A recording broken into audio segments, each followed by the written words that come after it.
Ndabashuje inshuti z'umusaraba, Yesu nashimwe cyane, ndabakunda nk'uko bisanzwe. Ni Umurage Community hamwe na Obededom Froduwari. Ahangaha murabizi ko Umurage Community ubusanzwe dukunze gutanga ibitekerezo bitandukanye bigamije kubaka sosiyete ndetse n'ubwami bw'Imana, nk'uko aricyo cyaduhagurukije natwe ngo dutange umusanzu wunganira ingeri zitandukanye. Aha tukaba twabazaniye inkuru ivuga ngo kuki inkuru y'igikorwa cy'aba bana bahuje ibitsina yateje ururondogoro mu banyarwanda. Ahangaha bikaba bikurikira umunsi uri gutegurwa cyangwa se ukwezi kuri gutegurwa, nk'uko inkuru yasohotse mu minsi ishize ku gihe.com igaragaza ko baba bari gutegura ukwezi ko kumenyekanisha cyangwa se ko kugaragaza ibikorwa byabo muri sosiyete. Ahangaha imwe mu nkuru rero zatambukiye nk'uko mbivuze mu gihe, yasomwe n'abantu batandukanye. Yari inkuru ivuga iti amateka adasanzwe, bwa mbere mu Rwanda hagiye kubera igikorwa rusange cy'aba bana bahuje ibitsina. Ahangaha muri iyi nkuru hagiye hagaragaramo ibyiyumviro cyangwa se imyumvire y'abantu batandukanye. Muri iki gikorwa rero ngo bacyita Eve Pride.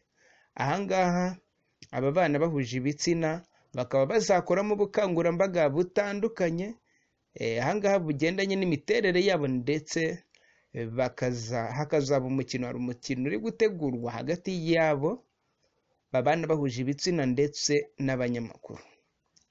Ahangaha turifashisha inkuru yo ku gihe.com yasohotse uyu munsi, yanditswe n'umunyamakuru witwa Mike Urinzwe n'Imana. Aha rero nawe akaba yifashishije iyi nkuru yo mu minsi yashize. Iyi nkuru rero yavugishije abantu benshi tugendeye ku bitekerezo byagiye bitangwa ku nkuru nyine yanditswe n'ikinyamakuru igihe.com.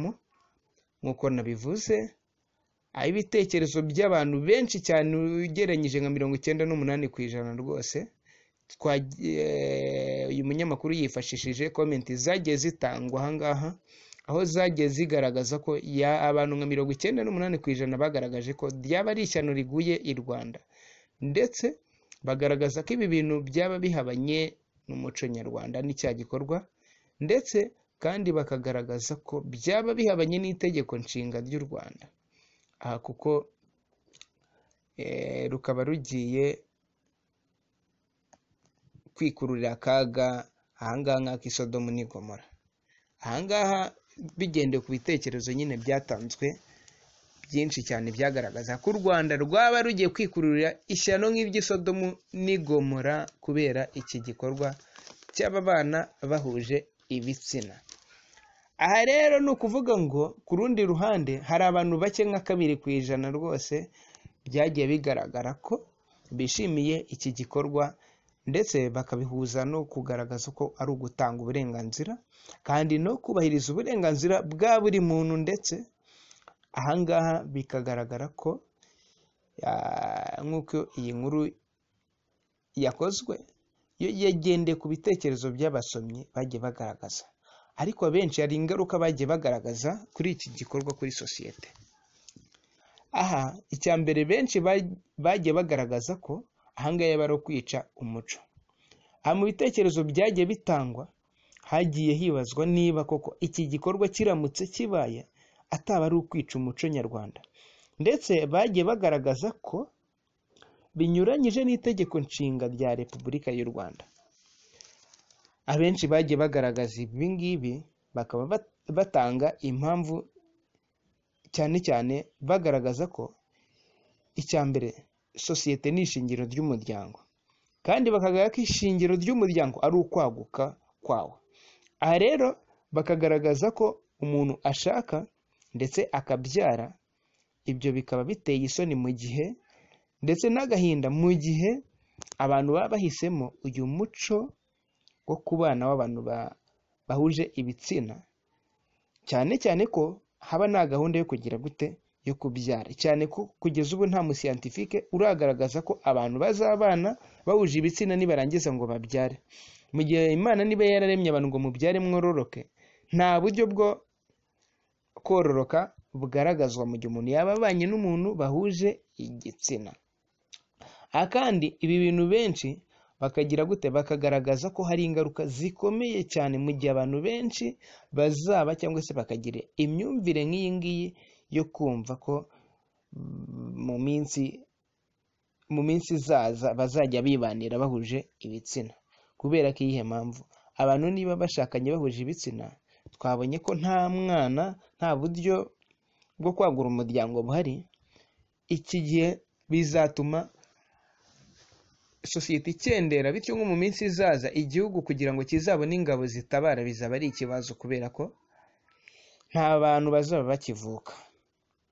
Ahangaha ni ikibazo, ndetse bakagaragaza ko hari izindi sekiteri z'igihugu zizaburamo abantu.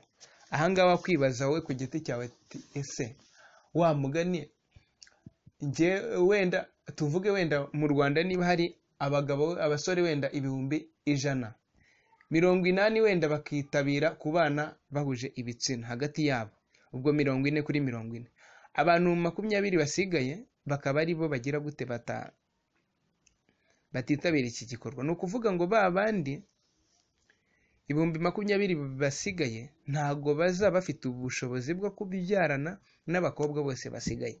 Ikindi niba nashaka ntago bazaba bafite ubushobozi bwo kubyara abantu bakenewe mu gihugu, bazavamo abasirikare, bakavamo abapolisi, bakavamo abashinzwe kurinda umutekano, bakazavamo iki.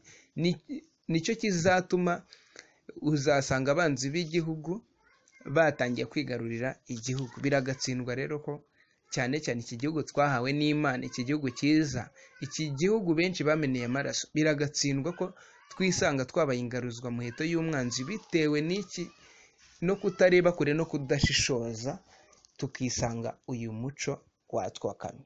Ikindi ahangaha hari n'abantu bagiye bagaragaza ko iki gikorwa ari umugambi wa Satani wo kurimbura umuryango, ahangaha ukazimira burundu. Ndetse ahangaha bagiye bavuga ibingibi, bagiye bagaragaza ko mu muryango hariho abana bagira gute, bavukira kandi bakagira gute, barererwa biva ku muryango ari irerero. Ndetse aba bantu bagashingira ko umuryango ni ukuvuga ngo waguka, bakabyita kwaguka cyangwa se kwanda. Kwanda ariho ijambo u Rwanda rwavuye, bityo ni ukuvuga ngo u Rwanda ntirwaba rukeye kugira gute, kwaguka. Aha rero niyo iri jambo rikomoka. Mu muco rero turabizi imiryango ijya ishingirana n'indi miryango. Uhereye kera niko byagendaga. Ni ukuvuga ngo habaga hari abana b'ibitsina byombi, hakaba hungu na kobwa. Ni ukuvuga ngo umuhungu wo kwa kanaka agakunda umukobwa wo kwa kanaka, barangiza bagakundana, bakabana, bakagira gute, bagashinga umuryango. Rero ni ukuvuga ngo icyo gihe byaba ari ishyano mu gihe umukobwa yajya abana n'undi mukobwa, umuhungu akabana n'undi muhungu. Icyo gihe ni ukuvuga ngo icyajya kibaho byatuma noneho byakwitwa ishyano byagize gute, byabaye mu Rwanda. Aha rero hari ababivuze nk'uko twabivuze hejuru ko byabihabanye n'itegeko nshinga. Abagendeye ku itegeko nshinga rya Repubulika y'u Rwanda ryo mu mwaka w'2003, ku barisoma cyangwa se ku banyamategeko barabizi, nubwo ryaje kuvugururwa mu mwaka wa 2015, ariko hari ingingo ya 11. Iyi ngingo ikaba igaragaza ko umuco nyarwanda ariyo soko yo kwishakamo ibisubizo. Kandi nanone harimo ingingo ya 17 yo igaragaza ko uburenganzira bwo gushyingiranwa hano mu Rwanda niko bimeze, bugirwa n'umuryango, aho igira ite gushyingiranwa k'umugore n'umugabo umwe, ntago ari babiri. Ni ukuvuga ngo gukorerwa gusa, mwumva ngaha mubagize gute, ubu gushyingirwa gukorerwa mu butegetsi cyangwa mbere y'ubutegetsi bwa leta, ni ukuvuga ngo niko kwemewe. Ariko bityo bukaba bivuze ko ahangaha ni ukuvuga ngo ni umugore umwe n'umugabo umwe, ntabwo ari umugore umwe n'umugore umwe cyangwa se umugabo umwe n'umugabo umwe. Ariho ahangaha abantu bashingira bagaragaza ko iki gikorwa kizaba gihabanye n'itegeko nshinga rya Repubulika y'u Rwanda, kuko niba itegeko rivuga umugore umwe n'umugabo umwe, mu gihe abantu bashyingiranwe tuvuge umusore ku musore umukobwa ku mukobwa bizaba bihabanye n'iyi ngingo y'amategeko yavuzwe hejuru nk'uko twabivuze. Bivuge rero ko iki gikorwa twavuze haruguru kigize gute gihabanye n'itegeko nshinga ry'u Rwanda. Bagenzi, buri muntu wese azatanga ibitekerezo uko abyumva, ariko uko bigaragara bene data iki gikorwa gihabanye n'umuco nyarwanda. None se ahangaha nanone ikibazo uyu mwanditsi yibajije agendeye ku bitekerezo byatanzwe, yabajije ati ese kwamamaza ibikorwa by'aba bantu ni uburenganzira bwabo? Ahangaha rero ni ukuvuga ngo nk'uko tubizi tugendeye kuri uyu mwanditsi, hari abantu bamwe bavuga ko mbese ibikorwa by'abantu bahuje ibitsina kubyamamaza ari ukubahiriza uburenganzira bwabo. Ahangaha ngo no kubahiriza uburyo bavutse, ariko ahangaha nanone hari ikibazo cyakwibazwa, ni ukwibaza ese koko uburenganzira ni uburenganzira bagenerwa n'amategeko? Icya kabiri cyo kwibaza, ese koko aba bana bahuje ibitsina niko bavutse? Ni ibibazo buri muntu wese ahangaha yakwibaza. Ahangaha rero ni ukuvuga ngo tugende kuri rya tegeko nshinga nk'uko uyu mwanditsi yabigaragaje, buri muntu wese agomba kubaho mu buzima uko bishatse, ariko ni ukuvuga ngo imibereho y'umuntu iyo irenze umwe, ni ukuvuga ngo ntabwo bikiri uburenganzira bwe gusa wenyine, ahubwo ni ukuvuga ngo haba hagombwa no kurebwa uburenganzira cyangwa se gutekerezwa ku burenganzira bw'abandi bantu bagize sosiyete nyamwinshi. Aha ni ukuvuga ngo rero ibikorwa by'abantu bose cy'abaturage bose, iyo abantu babyamamaje ku mugaragaro, icyo gihe ni ngo imyemerere y'abantu tuvuge bakeya nka 2%, bakayamamaza muri ya sosiyete y'abantu 98% batemera, icyo gihe habaye kubangamira uburenganzira bwa rubanda nyamwinshi. Aha rero bikaba bigaragara yuko itegeko nshinga rya Repubulika y'u Rwanda nk'uko ribigaragaza ryo mu mwaka wa 2003 nubwo ryaje kuvugururwa, ahangaha hari umutwe waryo wa 2 mu ngingo ya 8 niyo igaragaza ko leta ifite inshingano zo kugira gute, zo kurinda ndetse no kugira gute no guteza imbere no kurinda umwana n'urubyiruko ikintu cyose cyagira gute cyabangamira umwana mu mitekerereze ndetse no kubahiriza uburenganzira bwa muntu, hirindwa ahangaha ikintu cyahungabanya ituze muri rusange rya muntu. Aha rero ni ukuvuga ngo mu gihe uyu muco waba wamamajwe kandi ukabamazwa mu bantu muri sosiyete nyamwinshi irimo n'abana, haba habangamiwe bwa burenganzira bw'abana nk'uko byavuzwe haruguru. Ahangaha rero kandi noneho ni ukuvuga ngo uburenganzira bwa buri muntu wese, yaba umuhanzi cyangwa se umunyamakuru n'undi muntu wese, bugarukira aho ubundi bugeze gute butangirira. Ni ukuvuga ngo bugomba kugarukira mu kubungabunga ituze rya buri muntu. Abashakashatsi rero, hari abashakashatsi bagize icyo bavuga kuri ibi bintu bigendanye no kubana kw'abahuje ibitsina, harimo nk'umwe bita Simon Levry ndetse n'undi bita Dean Hammer na Dr. Alan Sandry.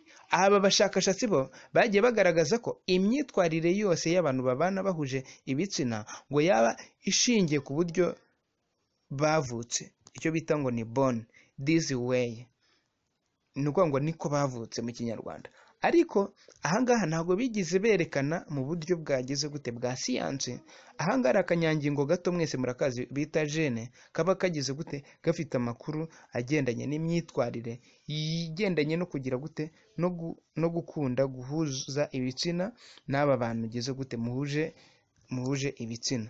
Ahangaha rero no kuvuga ngo hari abandi bashakashatsi nk'uwitwa Simon n'uwitwa Complant, aha bakaba baragaragaje ko iyi teori yitwa born to this way, ni ukuvuga ngo ni uburyo bwaba bwarazanywe n'abanyapolitike, bakaba bari bafite inyungu yo kugira gute yo gukwirakwiza ingeso z'abaryamana bahuje ibitsina, bagambiriye gusenya imico y'andi moko ndetse no kugira gute no kwemeza abantu batabyemera cyangwa se no kwemeza sosiyete impamvu yo kwakira babandi bafite imitekerereze ndetse n'imigenzereze yo kugira gute yo kubana kwahuje ibitsina bashaka kugaragaza ko ariko bavutse. Hari undi mushakashatsi bita Nick Horn, we akaba agaragaza ko icyerekeranye n'ubushake bwo kuryamana n'uwo muhuje igitsina byaba bishingira ku mahitamo n'uburere umuntu aba yarahawe, aho kugira ngo bibe uko umuntu yavutse, ubwo akaba ari amahitamo n'uburere bw'uko umuntu yagize gute, n'uburere umuntu yahawe. Aha rero ibikorwa by'ubukangurambaga bw'abahuza ibitsina ahangaha mu Rwanda yaba ari nk'igitero cyaba kitugabweho cyangwa se cyakigabwe ku muco nyarwanda ndetse n'indangagaciro zawo. Kandi ni ukuvuga ngo gutsindwa k'umuco turabizi niko gusenyuka k'umuryango. Aha rero umwanzuro hanga w'umwanditsi yatanze yagaragaje ko agendeye ku bushakashatsi nyine bwavuzwe haruguru, yaba ari ibyiyumviro byo kubana kw'abahuje ibitsina bikaba atari ibyiyumviro umuntu avukana, ahubwo agaragaza ko ari amahitamo ya buri muntu, ariko bigatizwa umurindi n'abashaka kurimbura Afurika baciye mu gusenya umuco ndetse n'indangagaciro zawo. Barangiza bakagira gute, bagakuraho burundu umuryango ariwo muzi, akaba ari kamere y'imbago y'abanyarwanda. Aha tugende kuri ibi rero, buri muntu wese yabivuga uko abyumva, ariko nanjye hari icyo nshaka kongeraho. Ijambo ry'Imana iyo usomye mu bitabo bitandukanye, si ngombwa ngo mbirondore, rigaragaza ko uhereye kera Imana yangaga ubutinganyi. Niryo jambo nubwo badashaka kubikoresha, ariko ubundi iyo ushyize niko kubana kw'abahuje ibitsina. Hanyuma rero ni ukuvuga ngo wakwibaza impamvu Imana yagendaga igaragaza ko ibyanga urunuka. Nusoma igitabo cyo gutegekwa kwa 2 uzabisangamo, uzakenera reference biblique azambwire nzayimwereka. Ariko wakwibaza ni gute Imana yabizi ko ari iby'abantu bavukanye, yarangiza ikabyamaganira kure, yarangiza igashyiraho n'ibihano. Iyo urebye Sodomu n'i Gomora, mu bintu byatumye barimbuka harimo ko marayika yagiyeyo bashaka kuryamana nawe, mbese bigaragaye ko hariyo abantu bari bameze gutyo, Imana irabarimbura. Ese natwe turimbuke, twemere turimbuke? Biragoye ko iki kintu tugitekerezaho, inzego zitandukanye zikagitekerezaho, zikareba nk'uko umwanditsi yabivuzeho uburenganzira bw'umuntu butangirira n'aho bwamamazwa, abantu babifite bakabigumana mu mitima yabo, ndetse cyane cyane ko kugeza ubu nta n'ahantu hagaragaza ko leta y'u Rwanda ibintu yigize ibyemera. Ukibaza impamvu ibintu bizaba launchid cyangwa bigatangazwa ku mugaragaro bikamamazwa mu gihe leta itigeze igaragaza uruhande iriho. Murakoze cyane. Ibitekerezo ni ibyanyu, dukeneye ibitekerezo byanyu, tujye twungurana ibitekerezo nk'uko twitwa umurage. Icyo dushaka ni ukugira ngo tuzarage sosiyete, tuzarage bazadukomokaho sosiyete nziza, u Rwanda rwiza, u Rwanda Imana yifuza ndetse n'abanyarwanda bifuza. Murakoze. Yari Obededon Frodouard, umurage community. Ciao ciao.